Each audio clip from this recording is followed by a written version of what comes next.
আজকে শিল্পী মনের অনুষ্ঠানে আসতে পেরেছি। একদিকে রুমা আর আরেকদিকে রিক ধরে ধরে এনেছে বলে আসতে পেরেছি, এসে ভালো লাগছে।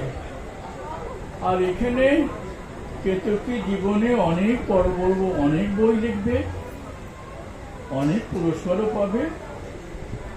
কিন্তু আমি ওর যেটা বলি, হাজারটা বই রেখো, এই যে গ্রামে গঞ্জে দুঃখের পাশে দাঁড়াও, আর্থের পাশে দাঁড়াও, চোখের জল মেশাও, এইটাকে আমি সবচেয়ে বেশি কেতকীর গুণ বলে মনে করি। আমরা অনেকেই লিখি, অনেক লিখব, কিন্তু ঘরের ভাত খেয়ে এইভাবে চোখের জল মেশানো, এটা বোধ হয় কেতকী বা শিল্পী মন বা রুমা বা রিকের পক্ষে সম্ভব। ও হাজারটা বই লিখুক, কিন্তু তার থেকে 10টা দুঃখের চোখের জল মোছা, যেটা মোচাচ্ছে। আমাকে বেশি কথা বললে নামিয়ে দেবে। আমি ছোট্ট একটি কথা বলি। এই বছর 35 আগে একটা বাজারি পত্রিকায় একটি কবিতা বেরিয়েছিল, কবিতাটার নাম হিজড়ে।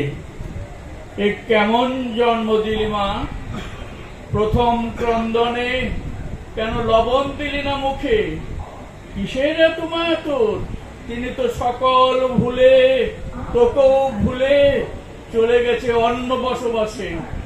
আজ মাতুলালয়ে বিনা মাইনের রাজনীতি, এমন প্রতিবন্ধকতার ভিতরেও আমাকে মানুষ করলি, দ্বিজ করলি যদি, কেন পুরুষ বেশে সাজালি, আজও এত মহত্তর পুরুষে এই বিহন্নলা সমাজে।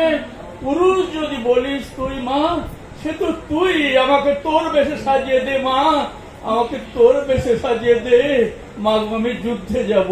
নমস্কার।